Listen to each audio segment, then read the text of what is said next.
اللہ من الشیطان الرجیم بسم اللہ الرحمن الرحیم۔ ایک دیہات کا واقعہ ہے کہ ایک نوجوان جس کی تعلیم بھی نہیں تھی اور شکل بھی عام سی تھی، اس کی ایک خوبصورت کزن تھی۔ اس نوجوان نے کہا کہ میں اپنی اس کزن سے شادی کرنا چاہتا ہوں۔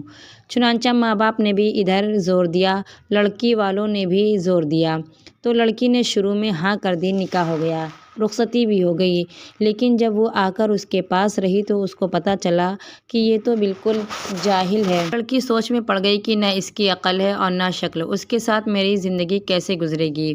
چنانچہ اس لڑکی نے دل ہی دل میں اس نوجوان کو ناپسند کرنا شروع کر دیا، مگر خاموش رہی۔ شادی کے 3-4 دن بعد عام طور پر دلہنیں اپنے ماں باپ کے گھر جاتی ہیں، یہ لڑکی بھی ماں باپ کے ساتھ گھر گئی۔ اس کے دل میں یہ بات تھی کہ اب دوبارہ اس گھر میں کبھی نہیں جاؤں گی، لیکن ماں باپ کے سامنے بات کرنے کی جرأت نہیں ہو رہی تھی، کیونکہ ایک تو قریب کا رشتہ دار تھا اور دوسرا شروع میں بھی اس نے ہاں کر دی تھی۔ 2-4 دن کے بعد خاوند پھر لینے کے لیے گیا۔ ماں باپ نے کہا، بیٹی تیاری کر لو، تمہارا میاں تمہیں لینے آیا ہے، جاؤ اس کے ساتھ چلی جاؤ۔ چنانچہ لڑکی نے اپنا سامان باندھا اور اس کے ساتھ چل پڑی۔ ان دونوں کو ایک گاؤں سے گزرنا تھا۔ راستے میں اس لڑکی نے خاوند سے کہا، مجھے پیاس لگی ہے۔ قریب ایک کنواں تھا۔ خاوند نے جا کر ایک طرف گٹری رکھی اور کنویں کے ڈول کے ذریعے پانی بھرنے لگا۔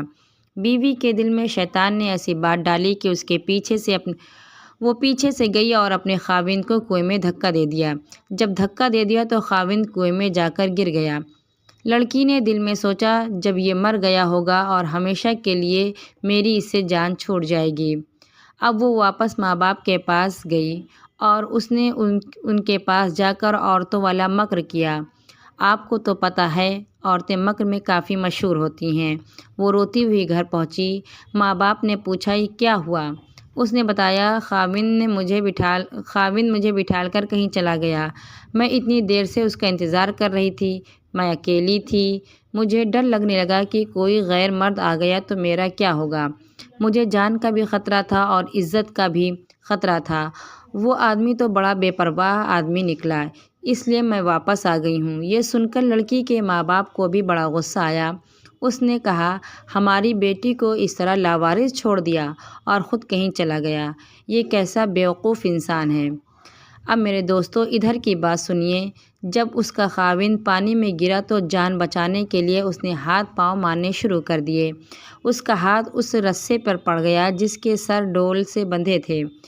اس نے اس رسے کو مضبوطی سے پکڑ لیا اور ڈوبنے سے بچ گیا۔ کافی دیر کے بعد اس نے ہمت کی اور آہستہ آہستہ رسے سے چڑھتے چڑھتے باہر نکل آیا۔ باہر نکل کر اس نے سوچا کہ میں کیا کروں۔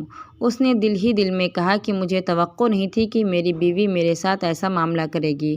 خیر کوئی بات نہیں، میں دوبارہ چلا جاتا ہوں۔ چنانچہ وہ دوبارہ سسرال گیا۔ اتنے میں اس کے کپڑے بھی خشک ہو گئے تھے۔ جیسے ہی وہ سسرال کے گھر میں داخل ہوا تو لڑکی کے والدین نے اس کو بہت ڈانٹا ڈپٹا۔ کہنے لگے، تو کیسا بے عقل انسان ہے، تو ہماری بیٹی کو اکیلا چھوڑ کر چلا گیا تھا، تو بڑا بے پرواہ انسان ہے، تجھے ذرا سا بھی اس کا خیال نہیں آیا۔ انہوں نے جو کچھ کہا اس نے خاموشی سے سنا اور آخر میں صرف اتنا کہا، مجھ سے غلطی ہو گئی ہے، بہرحال آپ اپنی بیٹی کو میرے ساتھ بھیج دیجیے، میں گھر جانے میں دیر ہو رہی ہے۔ جب لڑکی کے والدین نے دیکھا کہ یہ بہت شرمندگی کا اظہار کر رہا ہے تو انہوں نے پھر بیٹی سے کہا، بیٹی کوئی بات نہیں، اب تم چلی جاؤ۔ اب تو بیٹی چل پڑی، لیکن اس کے دل میں ایک بات بار بار آنے لگی، اگرچہ یہ ان پڑھ ہے، جاہل ہے، شکل بھی اچھی نہیں ہے، لیکن اس نے میرے ماں باپ کے سامنے میرا عیب تو نہیں چھپایا۔ اس کا دل بڑا ہے، اگر یہ میرا ماں باپ کے سامنے میری حرکت کھول دیتا تو میں ماں باپ کو چہرہ دکھانے کے قابل نہ رہتی۔ اس کی ایک بات پر اس لڑکی کے دل میں خاوند کی ایسی محبت پیدا ہو گئی کہ اس نے پوری زندگی اپنے خاوند کی محبت میں گزار دی۔ محترم خواتین اور حضرات، انسان کو اس کے عہدے، اس کی دولت یا اس کی شکل سے محبت نہیں کی جاتی، صرف یہ دیکھا جاتا ہے کہ انسان کا دل کیسا ہے۔ امید کرتی ہوں کہ ویڈیو آپ لوگ کو پسند آئی ہوگی۔ مزید ایسی ویڈیو دیکھنے کے لیے ہمارے چینل کو سبسکرائب کریں۔